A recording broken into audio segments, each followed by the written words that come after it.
Okay, why in the world did I draw this? And so I just want you to know a few things as to why all of these lines are here, and it might make a little bit more sense. And it does matter as far as geology goes, and the Earth goes, and Earth science, and all that other stuff. And it might help you to understand a few little things as to what's going on. So I have this orange line right there. Do you know what that orange line is? No. It's called the plane. We did talk about this once. Plane of, when we talked about astronomy, when we talked about the solar system. Plane of ecliptic.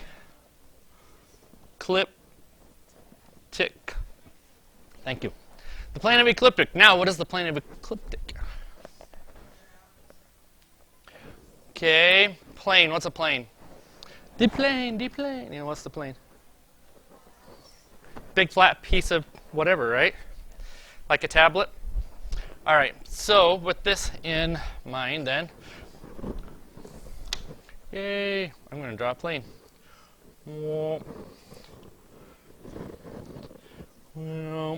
Yay, it's a plane. Anybody remember this at all? Thank you, Quaid. The plane is where all of the planets roll around on. It's almost like if we had a great big fabric and we were pulling it tight like a trampoline. And we put the little balls on there and had them go around and around and around. That is the plane. And the plane of ecliptic is the pathway where the planets go. So if the center of this, sorry you can't see this over here, but if I had the sun, it's halfway through that plane. And then I could put all the other planets on there. So I'd have one like right here, and then right here, here, here, here, here, here. And this is where the planets roll around the sun. These are their orbits. And they all sit on the same plane, or also known as the plane of ecliptic. Good. We got to make the sound effects on that, so that makes it better. This is the plane of ecliptic, and this is the point that if you were able to take an arrow and like and shoot that sucker straight, it would go through all of the planets except for one, Pluto. It wouldn't go through Pluto because Pluto is on its own plane. So it goes like this way, and all of us go this way. So it's like, wow, that's weird. So it's going around this way, but all the rest of them do. And we want the plane of ecliptic because we have to have some kind of reference as to make all of these other lines work. How much is the Earth tilted? 23.5. Okay? Good. So it's tilted right here, 23.5 degrees, right? But how do we know it's 23.5 degrees? No. I just told you. What's our foundation? What's our base? Plane of what? Very good. You see this right here? Plane of ecliptic, 90 degrees, right there. That's 23.5 degrees based off of that plane of ecliptic. Very good. And which means what would be the rest of it? 23.5 minus 90, right? Okay. Very good. I guess. I don't know. I'm just guessing. Can you see where this plane of ecliptic actually kind of comes into play here? It helps us to be able to determine our planet's orientation in space, but it also helps us to orient all the other planets and how they're tilted and moving and everything else, because we can look at the plane, and since all these planets are all on that same plane, we can base all the planets off of one thing, which is that plane, and so we can make all of those correct assumptions about those planets and how they're oriented based off of that plane. And so this is how we know that Uranus goes this way and the Earth goes this way, and because we have a reference point, which is that plane of ecliptic. So the Earth is tilted 23.5 degrees. Okay? The plane of ecliptic is where the sun is. So right here is the most direct amount of sunlight. It's coming in this direction right here. Right. And as we go around the sun ends up over here. And you see that orange line? The sun never deviates from that orange line, ever. Ever.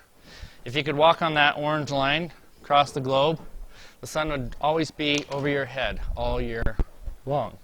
So, yeah, you'd have to move fairly fast. But you see this? Here's the Earth. And it's tilted that way.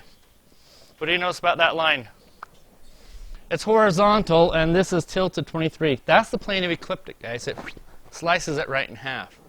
And as the sun's going as well, we're going around the sun. So if I was the sun, okay, the Earth is pointing this way, and then it rotates and goes this way. Does the Earth do this? No, it stays in one place, right? Totally always stays in that orientation. It just goes around the sun like this. And if I was to look right here, okay, it would always be flat. So now, this is winter for us, because our northern hemisphere is pointing away from the sun. And then it comes right over here. This is spring, okay? And then this is summer, because now we're pointing towards it, and then, yep, fall. And this is all it does. It takes 1 year to do all that. But the Earth never changes its orientation. It's always pointed in that direction. So sometimes people think that the Earth is doing this. Like, oh, yep, it turns and it goes back and it turns. Heck no. Well, that would be really pretty screwy. We'd be like, did you feel that? It doesn't. It just stays in one place and just goes around and around and around and around. But we get this real big optical illusion if you look at the sun. Like right now, if you watch the sun is really low in the southern hemisphere. And you're going to see that it's going to slowly start going higher and higher and higher.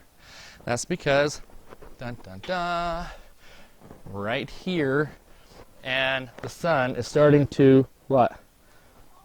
Go up. Okay. From our perspective, it looks like the sun is moving up and down.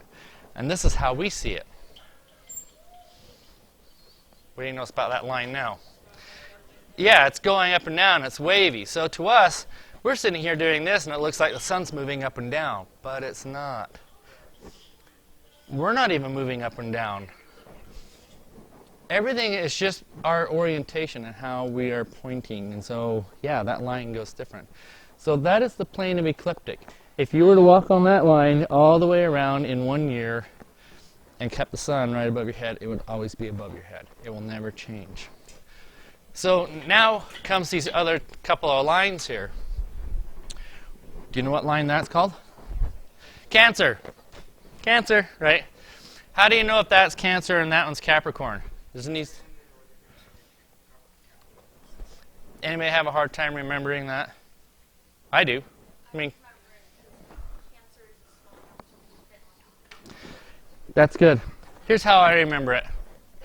So Cancer is always on top. They both start with a CA, right?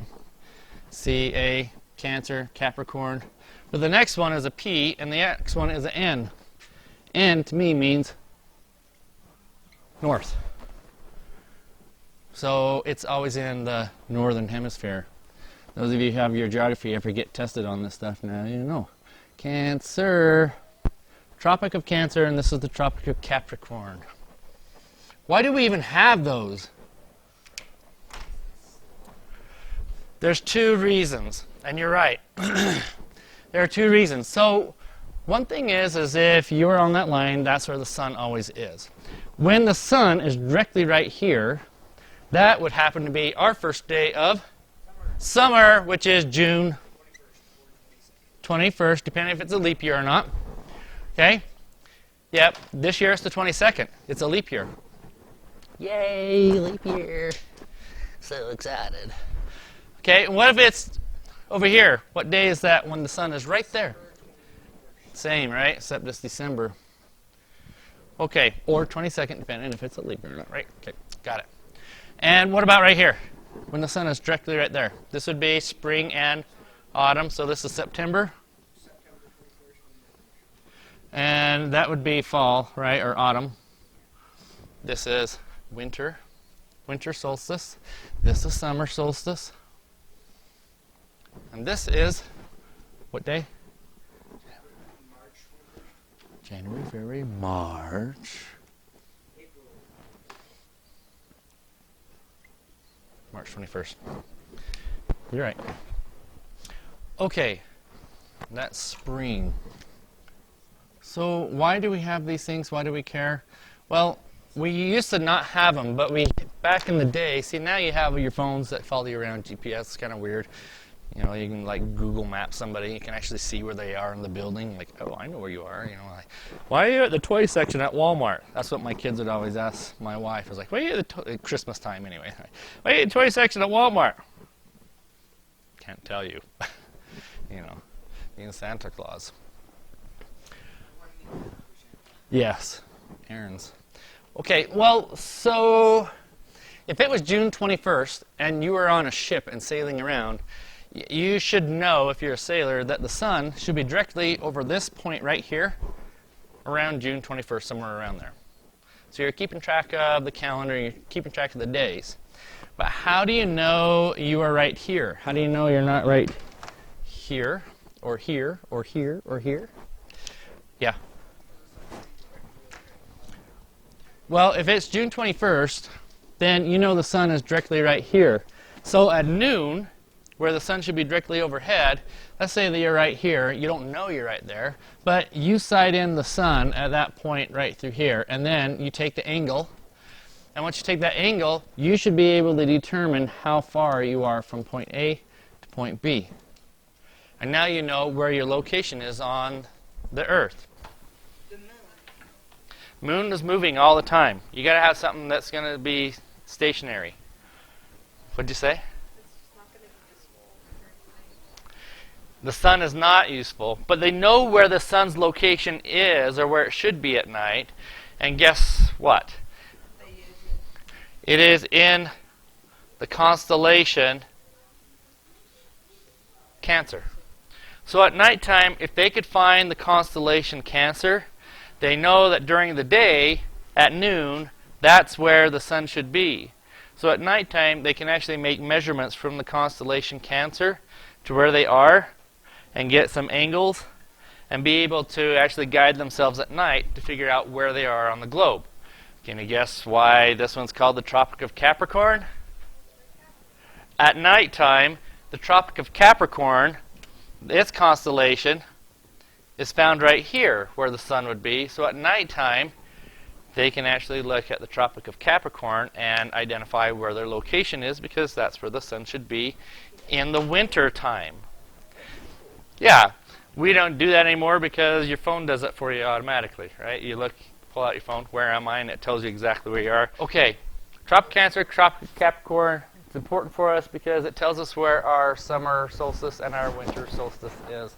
When the sun is right here, this is our winter, or this is our spring and fall equinox.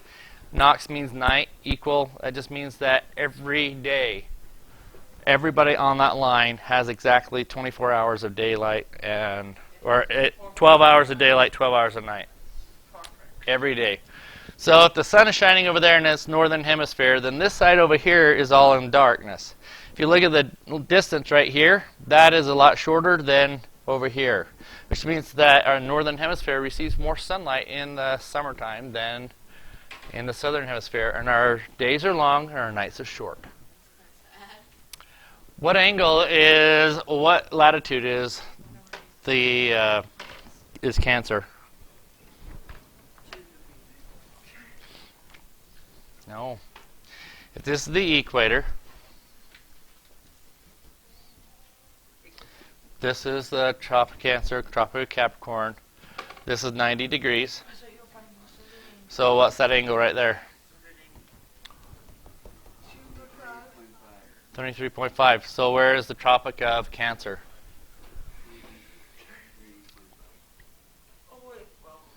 Where's the Tropic of Capricorn?